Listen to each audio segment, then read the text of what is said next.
San Francisco, 1998. A man named Gary Murphy is gunned down in the street. No witnesses, no motive, no arrest, case closed, or at least shoved in a drawer. But one private investigator never let it go. Mike Spencer, former journalist, dog with a bone PI, and the voice behind the Gary Murphy Assassination podcast, has spent decades pulling at loose threads. And when the cops wouldn't talk, he used public records requests like a crowbar.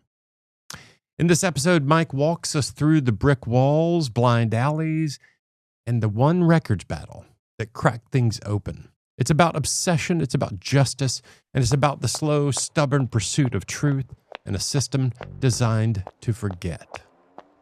This is the sound of pursuit. To get more intel on the real work of private eyes, subscribe to our YouTube channel, read pursuitmag.com, and take classes at P.I. Education.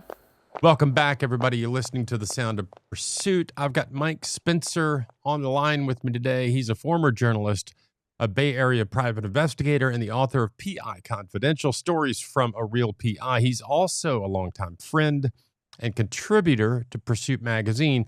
Mike has written lots of great articles for us, and he was one of our very first podcast guests way back in 2014, I think it was. I remember that. A long time ago. When we last checked in with you, Mike, was 2021. We talked about your podcast, the Gary Murphy Assassination, a San Francisco cold case.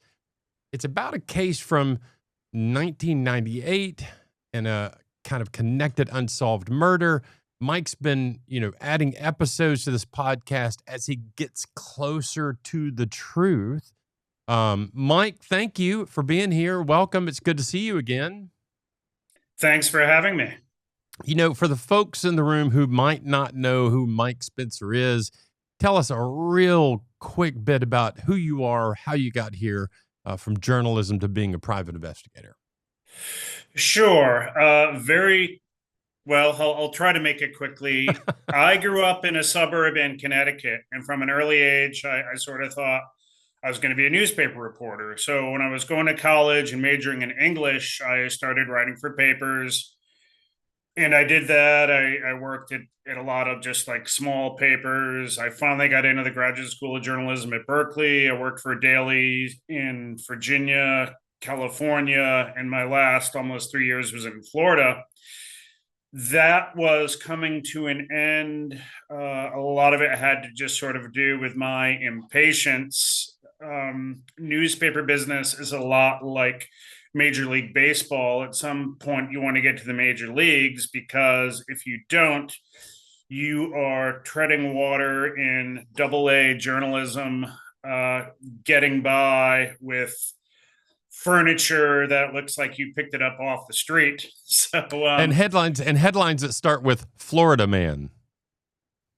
Yeah, that was the fun part. If it had just been Florida man stuff and just like, hey, find the weirdest crime you can every day, I would have been happy. But it would be like, well, so and so's on vacation, you got to cover city council, or the cat show is coming to town this Sunday. Can you do that?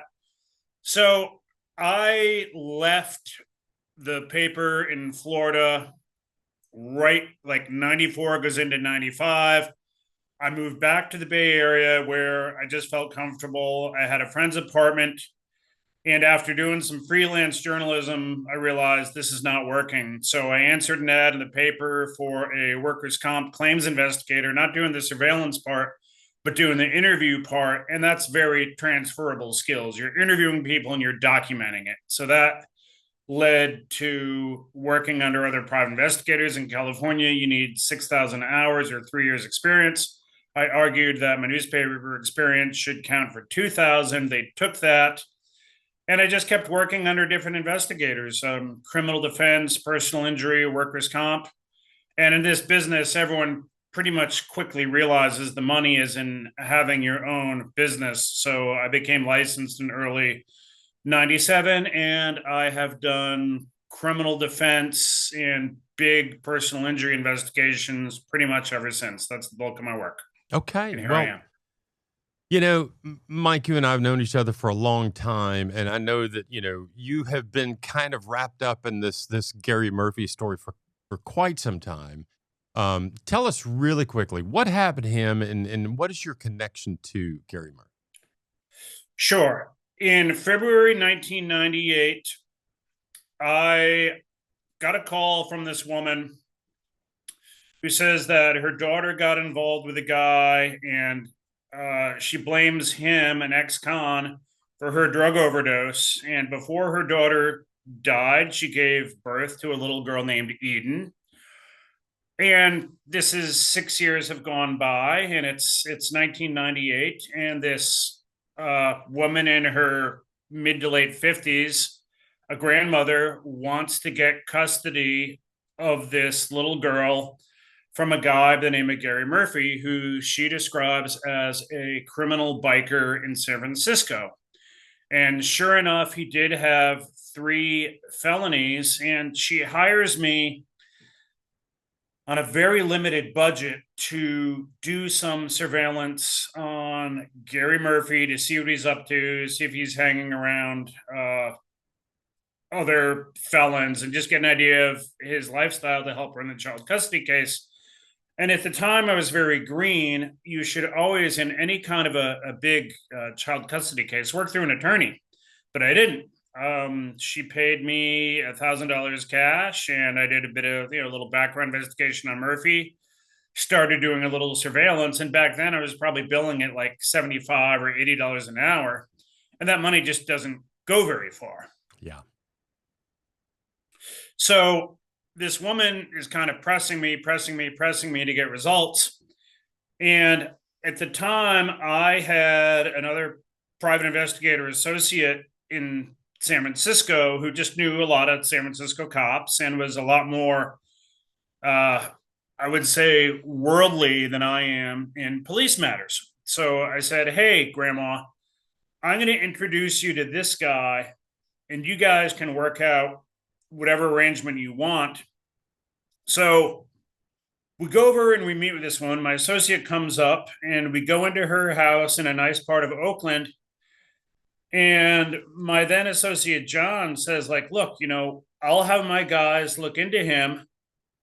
My retainer right now is $12,000. And if he gets violated before this custody stuff all comes up, I'll want another $8,000. So this woman goes down to her basement, comes up with a Ritz crackers box. In the Ritz crackers box is $12,000 in cash. And she gives it to my associate, and my associate then out in the car, like, peels me off, like $1,000 for the referral. And so more time goes by. She doesn't hear from him, and he's not exactly communicating with her. So one day, she just completely blows up at me, just, accusing me of ripping her off. And I said, look, if you have a problem, your problem is with him. Get an accounting from him, get a report, have him justify what he's been doing. So that very day, she calls him and loses her total, just goes ballistic on both of us. And we both independently and mutually fire her. We can't work with just that kind of volcanic temper.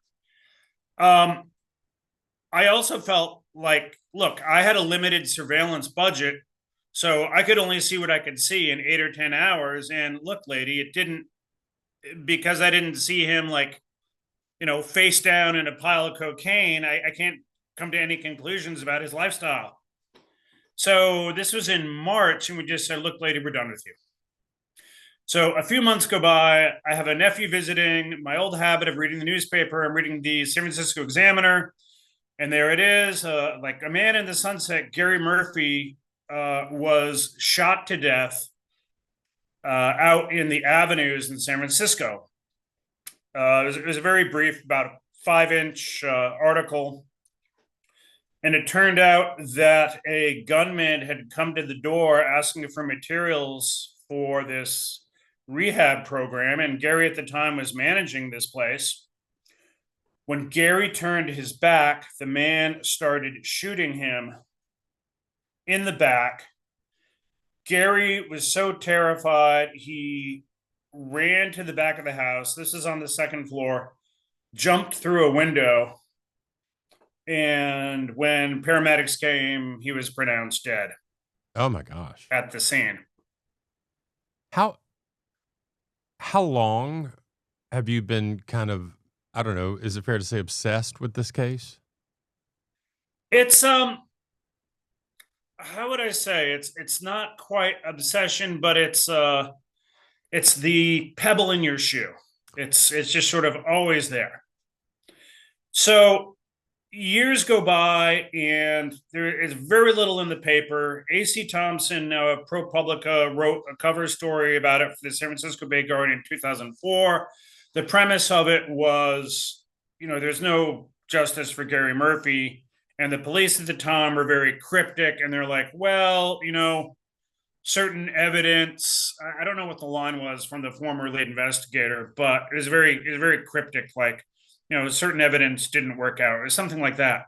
So in all these years, that's the only thing that's in the paper. Through the years, I felt that my ex-client was probably 90% responsible for this, but I sort of held out. Gary Murphy was a ex-felon biker in the drug trade who just led this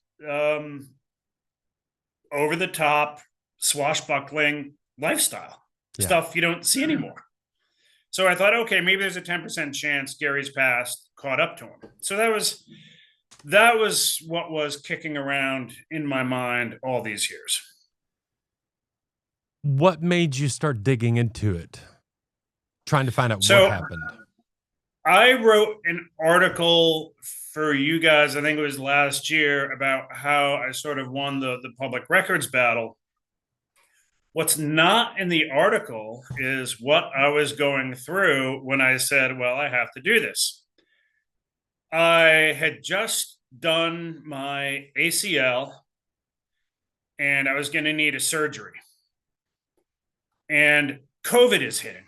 So I go in for my ACL surgery and COVID hits. The rehab, it's a group rehab. It's not going particularly well. ACL is not like anything else. It's a non-linear recovery. Yeah. You have good weeks, you have bad weeks. The gyms are closed. I have gotten myself, I was only on the pain pills for about 3 or 4 days, but you've lost half your business because of COVID. You're sitting around at night watching Ozark and drinking old fashions. And you're just sort of wondering, like, what am I going to do? Oh gosh, yes. So at the time, I was just sort of listening to podcasts. And one podcast I listened to called In Your Own Backyard about the Kristen Smart killing in San Luis Obispo from the 90s that really stuck with me because the host is a guy, I think his name is Chris Lambert, might not have that exactly right. But Chris, I might have blown his last name. But Chris is a musician who just did such a fantastic job investigating that podcast. And as you know, a lot of it because of Chris's work, the culprit and his father end up getting charged with the murder of Kristen Smart. So there's a part of me that says, the competitive part of me that says, well, I'm an investigator and former journalist. I should be able to do what this musician is doing on the case. And that was the impetus to look into it. Okay.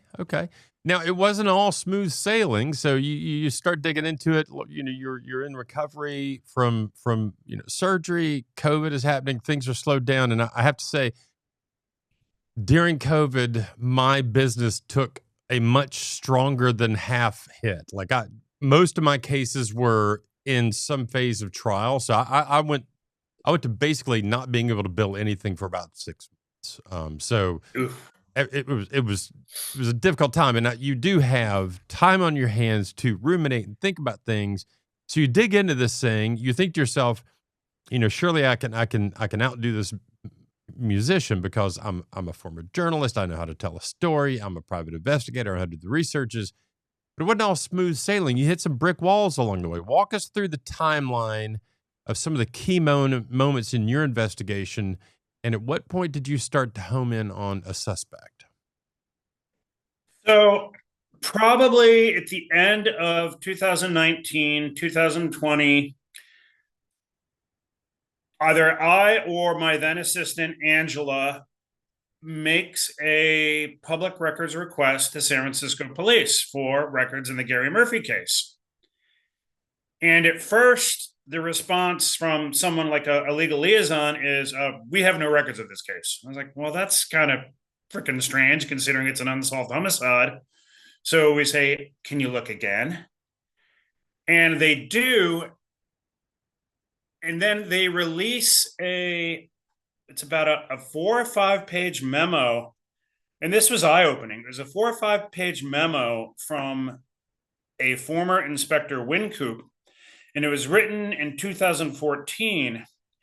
And in the memo, Wincoop tells the story about the police early investigation, 1998 to 2002. And basically, right from the rip, they have 4 suspects, including Grandma. They have some physical evidence. They have witnesses at the scene who can ID the shooter. They've identified all of these players. And Wincoop in the memo says, well, back in 2000, whatever it is, 2003, they declined to charge the case. So Wincoop gets the case again. The original guys retired. So Wincoop picks up the case in 2011, 2012.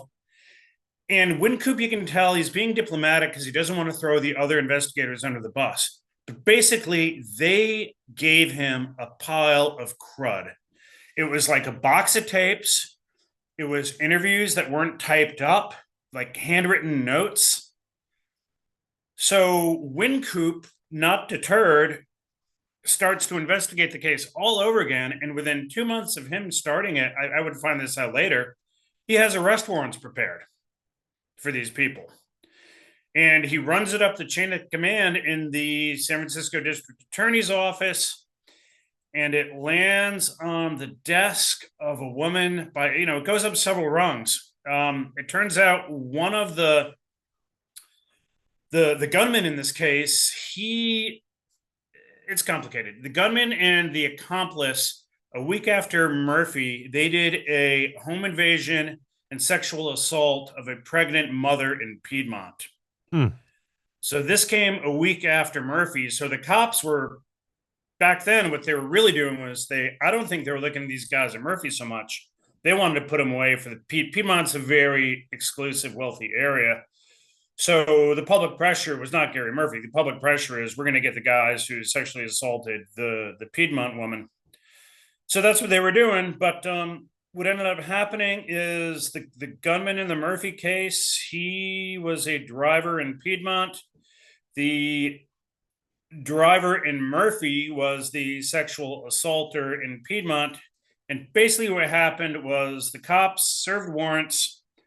Murphy driver and Piedmont attacker got 93 years to life he was on quite the crime bender. Okay. And the gunman in Murphy, he got 12 years for being a felon in possession of a handgun. Wasn't charged with Murphy, and he got 12 years. So that was it. So what I call the Wincoop memo, he says, he did all this stuff to try to resuscitate the case. The original investigators lost phone records. And it's odd because you go through the case file, but they lost phone records. Wincoop takes this up several levels in the San Francisco District Attorney's office. They tell him, this one woman, DA, she might still be there. She goes, well, it's a one witness case. And that's just utter bullshit. the case file has, we have at least 4 witnesses. We have witnesses at the scene who can ID the shooter. There's a recovered gun which all but matched the bullets and Murphy, all this stuff, Hal. So I then, in the course of doing this, I am talking to attorneys, because in California, when you do a Public Records Act, if you lose, you have no recourse. There's no do-over. It's just the agency can say, we don't have anything. So I was talking to like 3 or 4 attorneys, and they're all turning me down, and they're not really giving reasons. Like, I don't know if they just thought it was too difficult, if they didn't think I could win. So I want to pick it one little bit and kind of, peel back a layer and look at it. So public records request and FOIA request are not the same thing. And I want to talk a little bit about the difference. The FOIA is a federal Freedom of Information generally, Act request. I think it's thought of as federal, and every state has its state Public Records Act. But I believe, these local agencies are also subject to FOIA requests. Right. So FOIA is sort of like the big umbrella. Okay. So under the California Public Records request, you're getting, you're getting some information back. You get the memo, the 4-page memo that kind of tells you some stuff. But last year, did you have kind of a, in the story you wrote for Pursuit Magazine, how I won an epic public records battle? Talk about that. What was Sure. what was a big win on the public records side? Because you're having struggles getting people to even help you out with it. Right. So one day, I think I'm on a journalism school listserv at UC Berkeley, and I'm sort of talking about this case a little bit, what to do, and there's a guy in the group. His name is Josh Wolf. Josh Wolf out here was known for, he went to jail as a journalist. He went to jail because I think he had video or something from some riot, and he didn't disclose it. So Josh Wolf goes to jail for 6 months. And later on, Josh Wolf was a commissioner of the San Francisco Sunshine Ordinance Task Force. I think commissioner's the right term. And I didn't even know what that was. I'd never heard of it. So Josh Wolf goes, check out the San Francisco Sunshine Ordinance Task Force. And I put in 2 petitions. I read their language, and I petitioned both the San Francisco police and the San Francisco district attorney for the records on the case. And it's quite the process, because it doesn't go to the full task force unless there's the first step is a committee meeting, and you go and you petition, and they hear your side, they hear the police side and the district attorney side. So the first step is just for them to agree that you have a case. So then I probably appeared 4 or 5 times before the San Francisco Sunshine Ordinance Task Force. And the police came on, and I would give 5 minutes. They would give 5 minutes. The district attorney's office to this day says we have no records of the case, which I find very hard to believe, because there were meetings with 4 district attorneys.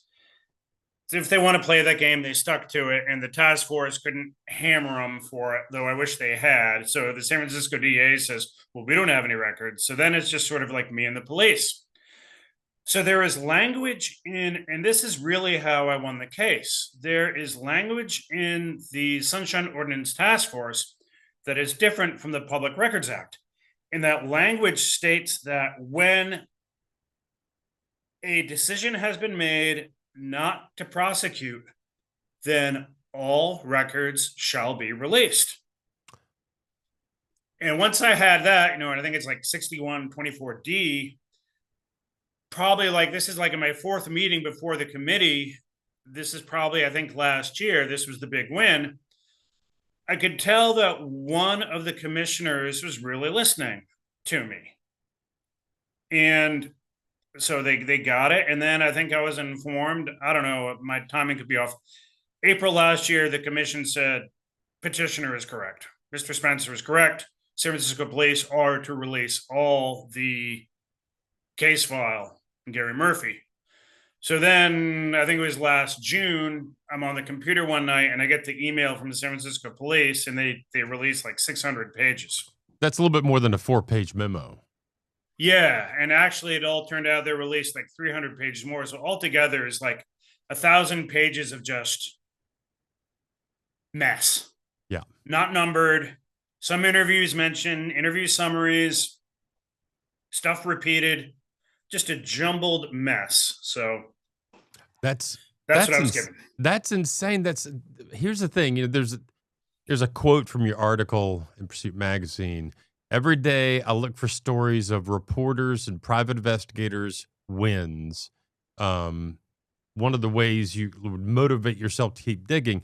I guess the question is like, this became a passion project thing. You want to get to the bottom of. Passion project. Yeah. It's a passion project. You're not being paid to do this. Like this is. Oh, I'm losing money. Yeah. But how do you keep yourself motivated? I mean, it's hard enough to keep yourself motivated even when working on a paying case when it goes on for 6-7 years. How do you keep yourself motivated on something like this? Little wins. When I started the first episode, I remember I was talking to my producer, Brian Kranz. Brian's an independent journalist out here who has taught at Berkeley. He does radio. He's just a very talented guy. And I remember talking to Brian about doing this episode, and Brian's like, so what audio do you have? Do you have 911 calls? Do you have this, do you have that? It's like, Brian, I have nothing. So the first episode is just my voice like droning on and on and on. And then like I had on Gary's daughter, Eden, came on one episode. I had AC Thompson from ProPublica. So that was sort of buying me time. And meanwhile, I'm having little wins before the Sunshine Ordinance Task Force. And when you get a little win like that memo, that's like, all right, you're on the right track.